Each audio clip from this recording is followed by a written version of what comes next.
बिहार के सुपौल के राघोपुर प्रखंड के सिमराही नगर पंचायत स्थित लखीचंद साहू विद्यालय के खेल मैदान में मंगलवार को कुशवाहा स्वाभिमान रैली का आयोजन किया गया। तेजस्वी यादव के मंच पर आने से पहले अचानक तेज बारिश शुरू हो गई। इसके बावजूद लोगों का उत्साह कम नहीं हुआ। अपने संबोधन में तेजस्वी यादव ने बीजेपी पर जमकर निशाना साधा। तेजस्वी यादव ने कहा कि उनकी पार्टी पढ़ाई लिखाई और रोजगार की बात करती है, जबकि भाजपा लोगों को मंदिर मस्जिद के मुद्दों में उलझा रही है। उन्होंने आरोप लगाया कि वर्तमान सरकार चुनाव आयोग की मदद से वोटर लिस्ट से नाम हटाने का प्रयास करी, जिससे लोगों की नागरिकता और संपत्ति पर खतरा मंडरा रहा है। वहीं लगे हाथ मीडिया पर भी निशाना साधने में तेजस्वी यादव नहीं चुके। क्या कुछ कहा है तेजस्वी यादव ने मीडिया और प्रधानमंत्री नरेंद्र मोदी को लेकर, आप खुद सुनिए उन्हीं की जुबानी। अखबार पढ़ते हुए केवल सरकार का बात देता है, विपक्ष का नहीं देता। ये लोग मोदी मीडिया के लोग अखबार पढ़ते हुए केवल सरकार का बात देता है, विपक्ष का नहीं देता। ये लोग मोदी मीडिया के लोग ये अफवाह फैला रहे थे, अरे बिहार में अभी पूरा कामों नहीं हुआ, जमो नहीं हुआ। अब बोलता है कि नेपाल का आदमी आ गया, बांग्लादेश का आदमी आ गया, म्यांमार का आदमी आ गया। हाँ, 2003 के बाद से अब याद आया। वही विदेशी लोग के वोट से नरेंद्र मोदी जी प्रधानमंत्री बन गए। सब कहा थे।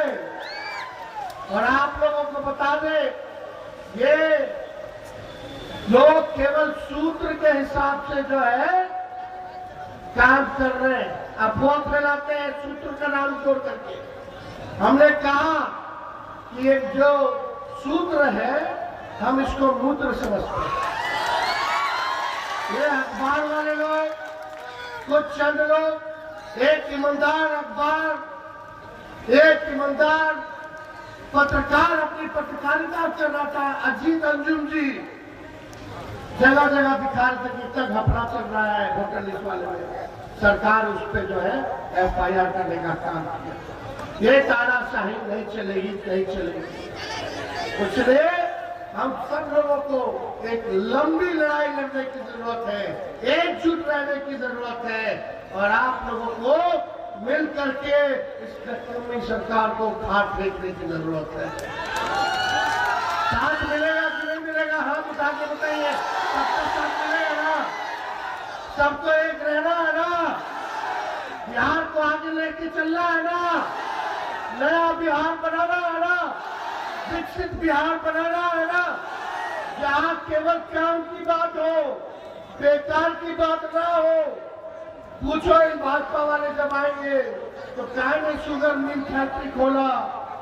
नरेंद्र मोदी जी बोले थे शुगर मिल खोलवा देंगे और उसी चीनी का चाय पिएंगे चंपारण में। 11 साल के प्रधानमंत्री एक चीनी मिल नहीं चालू करा पाए, लेकिन जब तेजस्वी 17 महीने था तो सीतामढ़ी के रीगा में चीनी मिल चालू कराने का काम किया। वहीं तेजस्वी यादव ने आगे कहा कि कोसी क्षेत्र की सबसे बड़ी समस्या गरीबी और पलायन है। उन्होंने कहा कि उनकी लड़ाई किसी व्यक्ति या पार्टी से नहीं बल्कि विचारधारा से है। एनडीए पर कटाक्ष करते हुए उन्होंने कहा कि जो हमें परिवारवाद कहते हैं, उनके खुद की सरकार में 50% मंत्री परिवारवाद से आते हैं। उन्होंने आरोप लगाया कि थानों में बिना घूस के कोई काम नहीं होता और गरीबों को न्याय नहीं मिलता।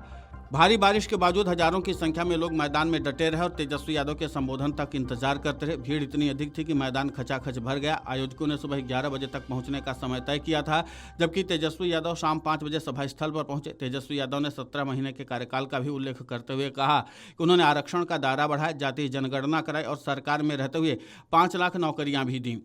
उन्होंने कहा कि भाजपा उनकी योजनाओं की नकल करे। उन्होंने उदाहरण देते हुए कहा कि माई बहन योजना की भी जल्द ही नकल की जाएगी। उन्होंने रैली में कई योजनाओं की घोषणा भी की, जिनमें कोसी डेवलपमेंट अथॉरिटी, हर पंचायत में मक्का भंडारण की व्यवस्था और युवा आयोग का गठन शामिल है। छात्रों के लिए उनके परीक्षा फॉर्म को फीस माफ करने, परीक्षा केंद्र तक आने जाने का खर्च सरकार द्वारा उठाने तथा समय पर परीक्षा व परिणाम की गारंटी देने का भी वादा किया। अब देखना महत्वपूर्ण होगा कि जिस तरीके से तेजस्वी यादव ने तमाम योजनाओं की घोषणा भी की है और इसी के साथ राज्य की नीतीश कुमार सरकार से लेकर के केंद्र की मोदी सरकार पर निशाना भी साधा है। अब देखना ये महत्वपूर्ण होगा कि बिहार की जनता आगामी बिहार विधानसभा चुनाव में क्या फैसला लेती है। वीडियो डेस्क कमरुजाला.com। अगर आप ये वीडियो YouTube पर देख रहे हैं तो हमारे चैनल को सब्सक्राइब कर बेल आइकन दबाएं और Facebook पर देख रहे हैं तो हमारे पेज को लाइक करें।